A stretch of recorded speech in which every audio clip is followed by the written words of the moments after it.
DMK എന്തുമായിക്കോട്ടെ, അവരുടെ ഭാഗത്ത് നിന്ന് നോക്കുമ്പോഴുണ്ടല്ലോ, ഒരു ഗതിയും പരഗതിയും ഇല്ലാത്ത കോൺഗ്രസ്സിന് 5 സീറ്റ് കൊടുത്ത് ജയിപ്പിച്ചെടുത്തത് DMK അല്ലേ? അവരോട് ഈ ചതി ചെയ്യാമോ? അത് മാത്രമല്ല, രാഹുൽ ഗാന്ധി ഇപ്പം ചെയ്ത് നോക്ക്, അവരുടെ ഇന്ത്യ മുന്നണി മീറ്റിംഗ് കൂടി, കോൺഫിഡൻഷ്യൽ മീറ്റിംഗാണ്.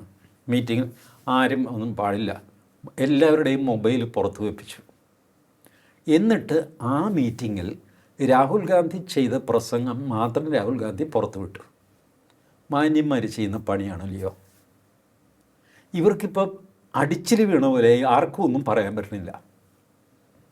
എന്നിട്ട് അതിനകത്തെ പുള്ളിയുടെ പഞ്ച് ഡയലോഗാണ്, പിണറായി വിജയനെ കെട്ടിപ്പിടിക്കാൻ എനിക്ക് പറ്റില്ല, ആദ്യം ഞാൻ ചെയ്യില്ല. എന്താ പിണറായി വിജയന് നാറു ഇങ്ങനെ കുളിക്കാറില്ലേ പിണറായി വിജയൻ?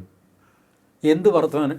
ഇതേ മനുഷ്യനാണ് ലോക്സഭയിൽ വെച്ചിട്ട് നരേന്ദ്രമോദിയെ കെട്ടിപ്പിടിച്ചത്, ആണല്ലോ.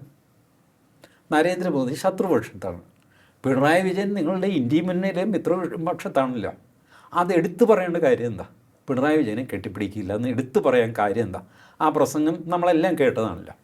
ആ പ്രസംഗത്തിൻ്റെ മുഴുവൻ ഫ്ലോ നോക്കിക്കോളൂ. പിണറായി വിജയൻ്റെ കെട്ടിപ്പിടിക്കില്ല എന്ന് പറഞ്ഞില്ലായിരുന്നെങ്കിൽ പോലും ആ പ്രസംഗം കംപ്ലീറ്റാണ്. അപ്പോൾ അത് മനഃപൂർവ്വം എടുത്ത് പറഞ്ഞതാണ്. മറ്റുള്ളവർ ഇപ്പോൾ ഈ വലിയ വീരസി അടിക്കുന്നപ്പോൾ ബ്രിട്ടാസ് ആ യോഗത്തിലുണ്ടായിരുന്നു. ബ്രിട്ടാസൊന്നും മിണ്ടുന്നില്ല. എന്തുകൊണ്ട് നിങ്ങൾ ഈ പ്രസംഗം റെക്കോർഡ് ചെയ്തു? ബാക്കിയുള്ളവരുടെയൊക്കെ മൊബൈൽ പുറത്ത് വെച്ച് റെക്കോർഡ് ചെയ്യരുതെന്ന് പറഞ്ഞിട്ട് സ്വന്തം പ്രസംഗം രാഹുൽ ഗാന്ധി റെക്കോർഡ് ചെയ്തത് എങ്ങനെ?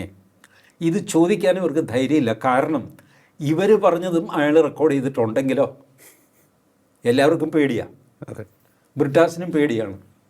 കാരണം ബ്രിട്ടാസ് എന്തെങ്കിലും കടുപ്പിച്ച് പറഞ്ഞു എന്ന് വെച്ചോ, രാഹുൽ ഗാന്ധി ബ്രിട്ടാസിൻ്റെ വോയിസ് ക്ലിപ്പ് പുറത്തു വിടും, ബ്രിട്ടാസ് കൊടുക്കും. എന്തൊരു മുന്നണിയാണ് ഇത്!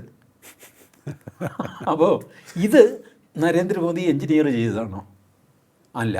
അമിത്ഷാ എന്ന ചാണക്യൻ ബുദ്ധി പ്രവർത്തിച്ചതാണോ ഈ റെക്കോർഡിങ്? അല്ലല്ലോ. അമിത്ഷായ്ക്ക് ഇതിൽ യാതൊരു പങ്കുമില്ല. ഇതൊക്കെ സ്വയംകൃതാനർത്ഥമാണ്. ആർക്കും ഇപ്പോൾ ഒന്നും മിണ്ടാൻ വയ്യ.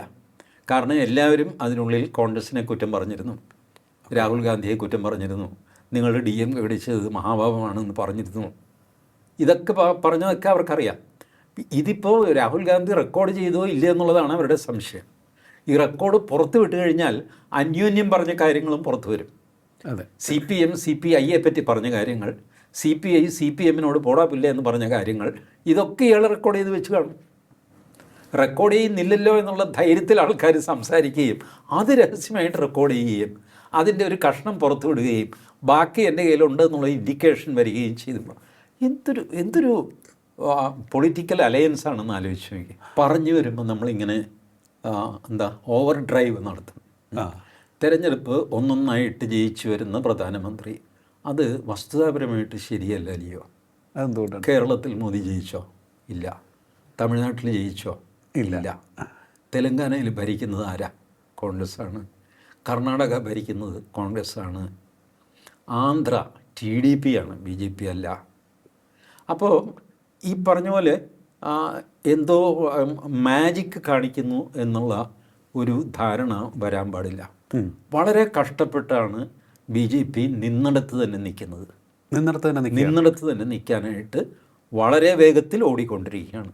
അതായത് ഇന്ത്യൻ രാഷ്ട്രീയം 12 വർഷം മുൻപ് എന്താണോ അവിടെ നിൽക്കുന്നു എന്നാണോ അങ്ങ് ഉദ്ദേശിക്കുന്നത് എന്നല്ല ഞാൻ പറഞ്ഞത്. പ്രസന്റ് പൊളിറ്റിക്സിൽ അപ്പർ ഹാൻഡ് BJPക്ക് ഉണ്ട്.